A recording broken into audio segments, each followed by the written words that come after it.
ፍፄ እንግዲህ ሀይሚን ከመናገር ወደ ኋላ አላለም። እወድሻለሁ ይላል፣ ነገር ግን እስከ ጥግ ድረስ የማይሆን ቃል እየተናገራት ይገኛል። ዛሬ እዩን አግኝቷት ነበረ። እዩን እየደገፈ እዩን አይዞሽ ምናምን እያለ እያበረታታ እንግዲህ ሀይሚን እስከ ጥግ ድረስ ብዙ ነገር እያላት ይገኛል። ከጓደኛ አትበልጭም አይነት ነገር ነው እያላት የሚገኘው። ያሳፍራል። ስለ እሱም ነግራችሁ ነገር ይኖራል። ለምን ከእዩ ጋር ዛሬ ተገናኙ?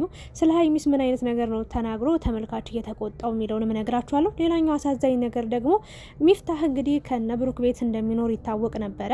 በጣም ለሀይሚ ለብሩክ ትልቅ ቦታ የነበረው ልጅ ወይም ደግሞ ለሀይሚም ለብሩክም በጣም ጠቃሚ የሆነ ሰው ነበረ። እንግዲህ እንደሚታወቀው ቤታቸው አንድ ላይ ነበረ የሚኖሩት ለ3 ማለቴ ነው። አሁን ላይ ግን ባዶ ቤትን የምሰራው ነገር የለም፣ ስለዚህ እኔ ወደ ስደት ብሄድ ይሻለኛል ብሎ እንግዲህ እንባ እየተናነቀው በሚያሳዝን ሁኔታ ዱባይ ሄዷል ማለት ነው፣ ቤቱን ጥሎ ማለት ነው። አዲስ አበባ የሚገኘው ቤት እንግዲህ ሀይሚን ብሩክም እየኖሩበት አይደለም። ፍፄም ይቅርታ ሚፍታህም እንግዲህ ወደ ዱባይ ሄዷል። ብቻ አስቸጋሪ ነገሮች እየተፈጠሩ ይገኛሉ። በቅድሚያ እንዴት ናችሁልኝ የተወደዳችሁ የቻናሌ ቤተሰቦች፣ ለክርስትና እምነት ተከታዮች እንኳን ለከተራ በዓል በሰላም አደረሳችሁ እያልኩኝ የዛሬውን ቪዲዮን እቀጥላለሁ ማለት ነው። እንግዲህ ሰሞኑን የተፈጠረ ያለውን ነገር አይታችኋል፣ ሰምታችኋል። በሀይሜ በብሩክ መሀል እንዲሁም በእዩ መሀልና እንደ ፍፄ ግን አሽቃባጭ ሰው አላየውም የእውነት ለመናገር ማለት ነውና ብዙዎቻችሁ ሀይሚ እየወቀሳችኋት በአንቺ ምክንያት ነው በአንቺ ምክንያት ነው በአንቺ ምን ታደርግ እሷ። አሁን እኔ እዚህ ጋር ጥፋቷ ምንም ሊታየኝም ሊገባኝም አልቻለም። እንደው በምን አይናችሁ አይታችሁት በምን ጆሯችሁ ሰምታችሁ እንደሆነ ሀይሚን እየወነጀላችሁ ያላችሁት አላቅም። እንግዲህ ብሩክ የታመመው የራሱ ከፍተኛ ጭንቀት ስላለበት ነው። በቃ እውነታውን በምን መንገድ ማስረዳት እንዳለ ሀይሚን ማጣቱ ራሱ ሊያሳምመው ይሄ ነው። ከሀይሚ ጋር ሀይሚ መጨረሻ ወስኛለሁ ስትል ነው ራሱን ስቶ እንግዲህ እንደዚህ አይነት ነገር የተፈጠረው። ብቻ ያለው ግርግር ነው እንጂ ሀይሚ ምንም መጣ አልወጋችሁ፣ አልገፈተረችሁ፣ አልመታችሁ፣ አልደበደበችሁ ተናገር ያለው ትናንትናም እና ዛሬ ግን ፍፄ ወንድሜን ጓደኛዬን ላጣው አልፈልግም፣ እንዲታመም አልፈልግም፣ የሆነ ነገር እንዲሆን አልፈልግም። ሀይሚ እወድሻለሁ፣ አከብርሻለሁ፣ ነገር ግን ብሩክን በቃ ሰላም ስጮ ብሩክ ሰላም ይሁን ብሩክ ደህና ይሁን እያለ ነው እያሽቃበጠ የሚገኘው። እዩን ደግሞ አግኝቶ የሀይሚን ስም ካልጠራችሁ አይሆንላችሁም እንዴ?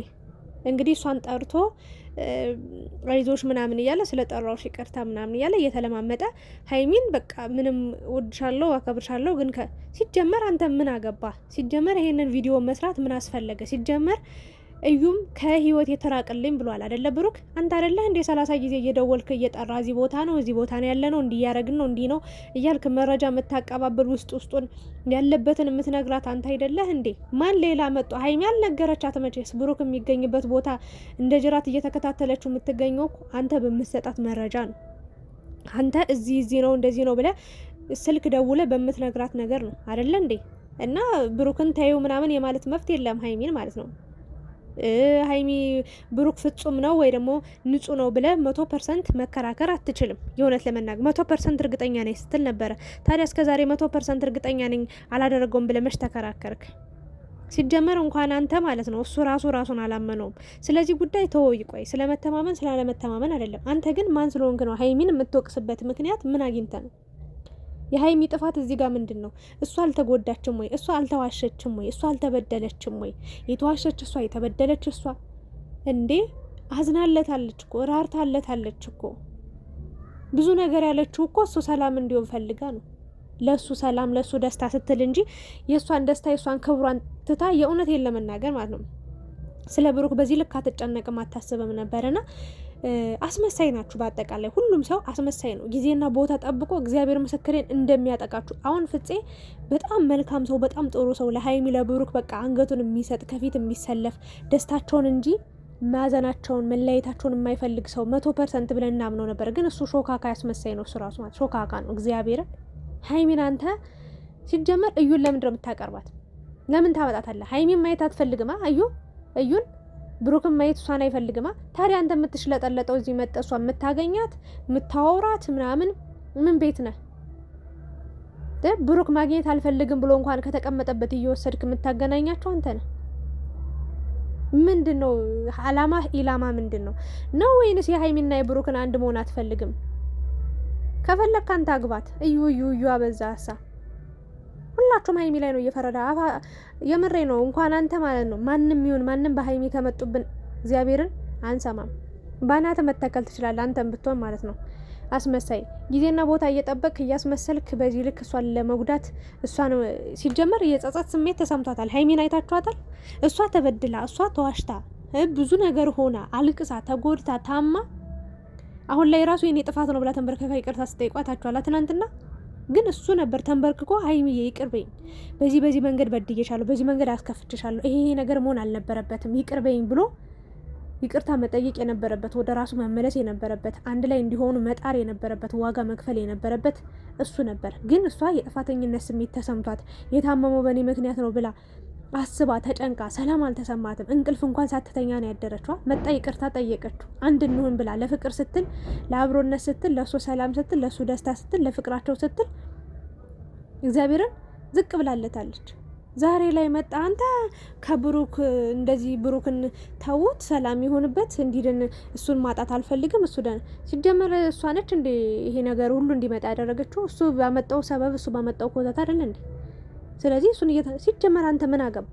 ጥሩ ሰው መልካም ሰው ከሆንክ ወይ በውስጥ መምከር ነው ያለብህ ወይ መልካም ነገር ነው እንጂ አንተ ወግነህ ብሩክ ማለት አይጠበቅብህም።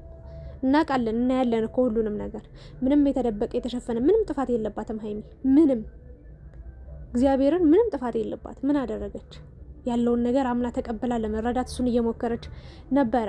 እሱ ብዙ ነገሮችን አበለሻሻ እና ሳይድ አትያዝ። በቃ ጥሩ ሰው መልካም ሰው ከሆንክ እኛ ይኸውልህ ዛሬ ሀይሚን የሆነ ነገር ብለን ብንወቅስ፣ ነገ ብሩክን የሆነ ነገር ብለን ብንወቅስ እንደ ተመልካች ነው፣ የዩቲዩቡን ነው የምናየው፣ ወይ ደግሞ ሚዲያ ላይ የተፖሰተውን ነገር ነው።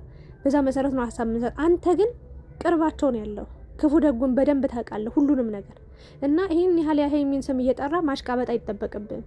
እዩንም እየጠራ እንዲህ ማሽቃበጥ ማሽላላት አይጠበቅብህም። አንተ አይደለ እንዴ እንደዚህ አድርጊ እንደዛ አድርጊ እያልክ የምሬ ነው። ደካማ ጎናችሁን የሚያቅሰው ነው የሚያስበላችሁ። እዩ በዚህ ልክ እግር በጣም ስር ሰዳ መከራውን እንድታሳየው ብሩክ እንዲሰቃይ ያደረገው ፍፄ በሚሰጣት መልእክት ነው። ፍፄ በሚሰጣት አድራሻ ነው። ፍፄ እዚህ ነው እንደዚህ ነው ብሎ የሚነግራት ነገር ነው 100% የምነግራችሁ ነገር። ስለዚህ ያ ሁሉ ጥፋት የጠፋውን በሀይሚ ሰበብ እንድታደርግ አልፈልግም። ሀይሚን ስሟንም ማንሳት አይጠበቅብም ያጠፋችው ነገር ስለሌለ። እንዴ እያየን እኮ ነው አይደል እንዴ ብዙ ነገር። ምን ታደርግች ልጅ? ትቆራረጥ ምትሰቀል ወይስ ምን ትሆን እንዴ? ሀይሚ ምንድነው ስሟ ጣፈጣችሁ? ሳረ ተዋት እንዴ፣ ጨረቃዋን ተዋት፣ ኑሯን ህይወቷን ትኖርበት እንዴ። ይሄ ሁለታቸው ህይወት ነው። አንተ ምን አሽቃበጠ? ገብተን እንደ ሽማግሌ እንደ ጓደኛ እንደ ቅርበት ልታወያያቸው ልታወራቸው ትችላለህ። ነገሩን ለመፍታት ልሞክር ትችላለህ። ግን በዚህ ልክ አንተ ሀይሚ ብላ ሀይሚን ጣትህን ልትቀስርባት አትችልም። አንድ ጣትህን ወደ ሀይሚ ስትቀስር 4 ጣቶች ወደ አንተ ነው የሚያመለክቱት። ያንተን ጥፋትም ማየት አለብህ። ዛሬ በጣም ነው የተናደድኩት። እዩን በቃ አታምጣት፣ በቃ ወደ ሚዲያ አታምጣት፣ አንያት፣ በቃ ማየት አንፈልግም። እሷን ከሀይሚ ጋር አታወዳድራት፣ አታነጻጽራት። እሷ ራሷን የጣለች ለራሷ ክብር የሌላት ሴት ነች።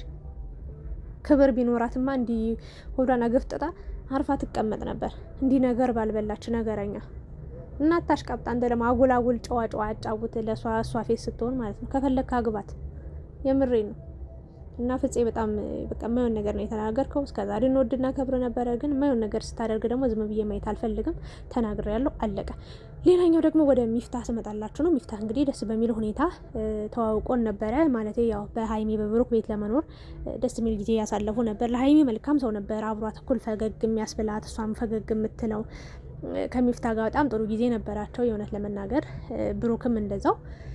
ነገር ግን እንግዲህ ችግሩን ለመፍታት ሞክሮ ቡታጀራ ድረስ ተከትሏቸው ሄዶ ነበረ። ነገር ግን እሱም በጣም ከፍቶት ብሩክ ያልሆነ ነገር ተናግሮት ችግሩን ለመፍታት ሞክሮ ጥሩ ግን ደግሞ ምንም ነገር ሊስተካከልለት ስላልቻለ አዲስ አበባ ተመልሻለሁ፣ ምንም ማድረግ አልችልም፣ ሁለታቸው እንዲለያዩ አልፈልግም፣ ግን የሁለታቸው ጉዳይ እጅግ በጣም ከባድና አሳሳቢ ደረጃ ላይ ደርሷል። እኔ ግን ወደ አዲስ አበባ ተመልሻለሁ ብሎ እንግዲህ ቪዲዮ ከሰራ በኋላ ድጋሚ አንድ ቪዲዮም አልሰራም፣ ጠፍቷል ማለት ነው፣ ደብሮታል። እና እንግዲህ እዛ ቤት ውስጥ ብሩክ ሀይሚ ሲኖሩ ነበር ደስተኛ ሆኜ የምኖረው ወይ ደግሞ ጥሩ ነገርን የማገኘው ወይ ደግሞ ጥሩ ነገር የሚሆነው። አሁን ግን ሁለቱም መስማማት አልተቻለም። እነሱ ተለያይተው ማየት አልፈልግም፣ እነሱም የሌሉበት ቤት መኖር አልፈልግም። ስለዚህ ሁሉንም ነገር ጥዬ ከአዲስ አበባ ወደ ዱባይ ገብቻለሁ ብሎ እንግዲህ ዱባይ መግባቱንም አሳይቶናል። ብቻ እንኳን በሰላም ገባህ ነው ምለው። እንደዛ ባይሆን ጥሩ ነበረ። ስደት ባትሰደድ ሀገር ላይ ብትሆን። በእርግጥ ያው ሀይሚና ብሩክን ብታስታርቅ ብታስማማ ጥሩ ነገር ነበረ። ግን ደግሞ ያው አንተም መጣ የቻልከውን ነገር አድርገህ ግን በምላሹ ጥሩ ያለ ነገር ሰምተ የሄድገው ተከፍተ ነበረ። በተለይ ብሩክ ለቤኪ የላከው መልእክት እጅግ በጣም ልብ የሚሰብር ነበረ። ሂድ ተብሎ እኔ እንጃ ሻንጣውን ሁሉ ያስተካክልለት ነበር። ያኔም በጣም ነበር የመጣው። እግዚአብሔርን ነው የምላችሁና ብቻ አላቅም እንዴት እንደሚሆን ተመልሰ እንደምትመጣ ሀይሚና ብሩክ ተታርቀው ደግሞ በሰላም እንደሚቀበሉ ተስፋ አደርጋለሁ። እግዚአብሔር ደግሞ መልካም ነው። ሀይሚና ብሩክ መቼም አይለያዩም። እግዚአብሔር አንድ ያደረገውን ሰው ሊለያየው አይችልምና አንድ ቀን እንግዲህ ሁሉ ነገር ተስተካክሎ ሚፍታህ በእነ ሀይሚ በእነ ብሩክም መታረቅ ደስተኛ ሆነ እንደምናይ ተስፋ እናደርጋለን። ሀይሚና ብሩክም እግዚአብሔር አምላክ አንድነታቸውን ሰላማቸውን ይመልስልን እላለሁ። እናንተስ ምን ተሰማችሁ?